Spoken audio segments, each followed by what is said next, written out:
샬롬, 이동춘 목사입니다. 오늘도 여러분의 삶이 주님의 평안으로 가득하시길 기원하며 하나님의 말씀을 나누겠습니다.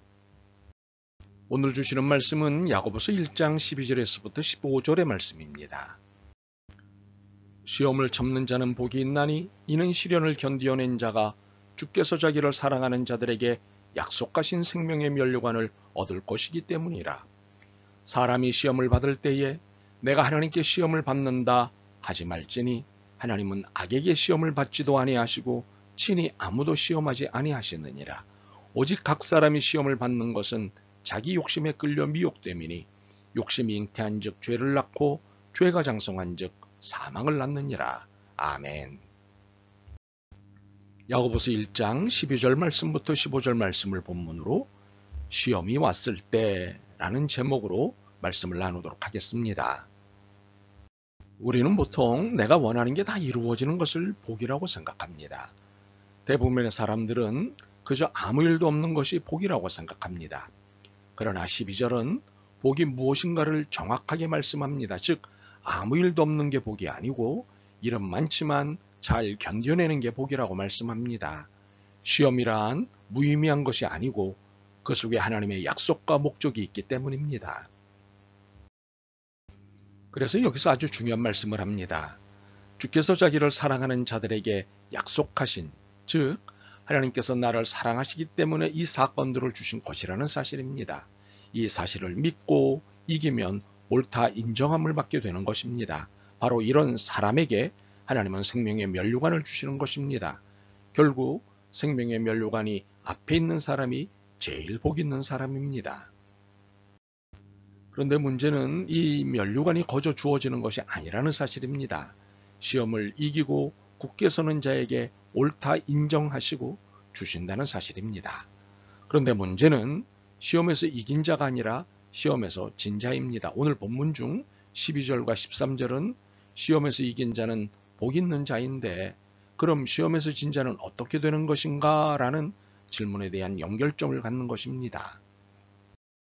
13절 이하는 시험의 진 자에 대해 말씀하십니다. 시험의 진 자들이 가져야 할 태도가 무엇이냐? 그것이 오늘 본문의 큰 주제입니다. 하나님께서는 좋은 의도로 시험을 주셨습니다. 그런데 그만 사람이 연약해서 졌습니다. 결국 시험에 졌고 죄를 범하고 낙심했습니다. 그런데 사람들 마음속에 핑계가 생겨납니다. 왜 이 고난을 하나님이 나에게 주시고 이길 힘을 주시지 않으셨는가? 하나님은 왜 내게 어려움을 주시는가? 하나님이 이럴 수 있는가? 등등 시험에 진 사람들은 대개가 하나님을 원망하며 하나님께 책임을 전가합니다. 그런데 놀랍게도 이러한 책임 전가의 태도는 뿌리 깊은 인류의 역사라는 사실입니다. 아담 때부터 책임 전가하는데 능수능란한 게 인간입니다. 왜 선악과를 따먹었느냐 했더니 하나님께서 내게 주신 저 여자 때문에 그랬습니다. 그래서 하나님께서 하와에게 너는 왜 먹었느냐 하고 물었습니다. 그랬더니 하나님이 만드신 뱀이 꿰었으므로 그랬습니다 하고 말했습니다. 이렇게 사람은 핑계 전문가가 되었습니다. 이처럼 실패에 대한 핑계는 결국 하나님께로 귀착됩니다. 그러나 그래서는 안 된다는 것을 본문은 아주 분명하게 말씀합니다. 13절입니다. 사람이 시험을 받을 때에 내가 하나님께 시험을 받는다 하지 말지니 하나님은 악에게 시험을 받지도 아니하시고, 이 말씀은 하나님이 나를 시험하셔서 하나님 때문에 죄를 졌다고 말하는 것은 성립되지 않는다는 것입니다. 하나님은 악에게 시험받지 아니하시는 분이시기 때문입니다. 그런데 혹자는 그러나 하나님이 나를 직접 시험하지는 않으셨더라도 악의 충동은 허락하셨으므로 내가 넘어진 것 아닙니까? 라고 말합니다. 그러나 그런 일은 없습니다. 사탄이 하나님께 와서 하나님 저 사람 한번 시험해 보시지요. 그러자 하나님께서 그 말을 듣고 좋다. 한번 시험해 볼까? 그래서 시험을 했는데 그 사람이 시험해졌어요. 그래서 하나님께서 내가 실수를 했구나. 사탄에게 속아서 내가 깜빡 실수를 했구나. 라는 그런 일은 없다는 얘기입니다. 하나님은 악에게 시험받지 않으신다 하면 바로 생각나는 사람이 있는데 욥입니다. 사탄이 하나님께 와서 욥이 까닭 없이 하나님을 경외하는 게 아닙니다. 욥을 한번 치시면 반드시 하나님을 욕할 것입니다. 그때 하나님께서 그래? 하신 것이 아닙니다. 잘 보시면 하나님이 판단하십니다. 그리고 사탄의 말이 잘못되었음을 아셨습니다. 하나님의 마음을 표현한다면 이런 것입니다. 내가 무엇을 모르는구나. 까닭 없이 나를 경외하는 자가 있다. 참 신앙이라는 것이 어떤 것인지 내게 보여주시 하고 허락하신 것입니다. 하나님께서 사탄의 꾀임에 말려든 것이 아닙니다. 이것은 사탄의 오해와 무고를 물리치시기 위한 하나님의 판단이셨습니다. 그래서 하나님께 영광이 돌아가고 욥을 명예롭게 하고 만고에 빛나는 의인을 만드시기 위하여 하나님이 판단하시고 욥에게 고난을 허락하신 것입니다. 하나님은 악에 빠져서 악에게 시험하는 분이 아니십니다. 그래서 하나님은 친히 시험하시는 분이 아니다라고 13절 하반절에서 말씀하십니다. 여기서 시험이라는 것은 넘어지게 하는 것을 의미합니다. 다시 말하면 하나님은 당신의 뜻이 아닌 타의에 의하여 그 백성을 시험하는 그런 분이 아니시고, 또한 인간이 넘어지라고 그 앞에 덫을 놓아두시는 분이 절대 아니십니다. 우리를 위하여 시험을 허락하실 때도 있지만 이길 수 있도록 힘을 주시며 넘어지면 안타까워하시는 하나님이십니다. 너 한번 넘어져 봐라. 이렇게 우리를 넘어뜨리기 위해 시험하시는 분이 아니십니다. 사탄의 유혹에 넘어가서 시험을 하시는 분도 아니십니다. 그러므로 우리가 시험에 넘어지는 이유는 14절이 설명합니다.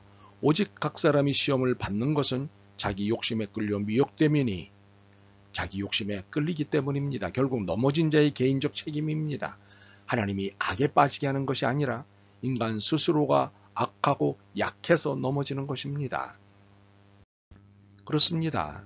시험에서 넘어지는 것은 자기 원인입니다. 사탄이 아무리 강한 것 같아도 자신이 원치 않으면 죄짓게 할 수 없습니다. 그렇기에 인간의 모든 죄는 결국 자기가 동의해서 짓는 것입니다.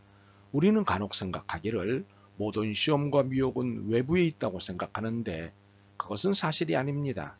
자신의 가장 무서운 적은 자기 자신입니다. 유혹의 힘도 자기 속에서 가장 강하게 일어나는 것입니다. 그러므로 시험에 넘어지는 것은 자기 책임이고 자기 욕심 때문입니다. 하나님도 아니고 외부 환경 때문도 아닙니다. 이것을 인정할 때 회개가 일어납니다. 야고보는 시험이 죄로 변화해가는 과정을 15절에서 묘사합니다. 욕심이 잉태한 즉 죄를 낳고 죄가 장성한 즉 사망을 낳느니라. 욕심을 설명하기 위해 욕심이 잉태한 즉이라는 설명을 합니다. 욕심을 임신한 여자로 설명하는 것입니다. 내 마음속의 정욕과 욕심을 잉태한 여인으로 상징화한 것입니다. 여자가 임신을 했습니다. 여기서 상징적인 남자가 있어야 하는데 그 남자는 마귀입니다. 거짓의 합이 마귀입니다. 다시 말하면 외부적인 유혹의 원인인 마귀를 남자로 보고 내 속에서 거기에 상응하는 내부적 욕심을 여인으로 봐서 둘이 결합하여 죄를 잉태한 것입니다. 그래서 후손을 낳았는데 그것이 죄입니다. 죄라고 하는 아기를 낳았습니다. 그런데 이 아이가 점점 커서 사망이 되었습니다. 여기에 족보가 나옵니다. 아버지는 마귀고 어머니는 욕심이고 아들은 죄고 손자는 사망입니다. 죄란 자식과 같은 것입니다. 본문에서 누구의 자식이라고 말합니까? 내 욕심의 자식. 이것이 바로 죄이고 죄의 결과가 사망인 것입니다. 그러므로 사람이 시험에 넘어진 다음에 하나님 때문이다 라고 원망하지 말아야 합니다. 또한 다른 사람 때문이다, 환경 때문이다 라고 핑계하지도 말아야 합니다. 나는 누구 때문에 늙었다고 하는 사람도 있는데 가만히 있어도 저절로 늙는 것입니다. 내 성질은 누구 때문에 다 버렸다고 하는데 자기가 성질낸 것입니다. 얼굴 찡그린 것도 궁극적으로 자기 선택입니다.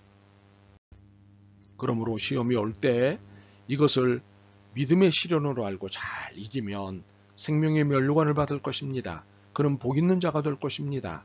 하나님은 감당치 못할 시험을 주시지 않는다고 하셨습니다. 더욱이 피할 길도 주신다고 하셨습니다. 그러므로 시험이 왔을 때 이길 수 있고 피할 수 있고 승리할 수 있다는 사실을 믿으십시오. 이 사실을 놓쳐버리면 용기를 잃어버립니다. 나는 못 이길 거야 라는 불안이 생기면 다리가 떨리게 되고 그러면 지는 것입니다. 그러므로 예수님의 힘으로 이긴다는 사실을 믿고 기도하십시오. 예수님이 승리입니다. 아멘. 주님, 고난이 시험인 줄 알면서도 주님을 원망했습니다. 더욱이 자신의 욕심으로 인해 오는 시험임에도 환경 탓, 하나님 탓을 하며 불만 가득한 삶을 살았습니다. 용서하옵소서. 겸손히 주님께 삶을 맡깁니다. 어떤 고난 앞에서도 믿음과 용기를 잃지 않게 도와주옵소서. 예수 그리스도의 이름으로 기도드립니다. 아멘. 오늘도 여러분의 믿음과 삶을 응원합니다. 사랑합니다.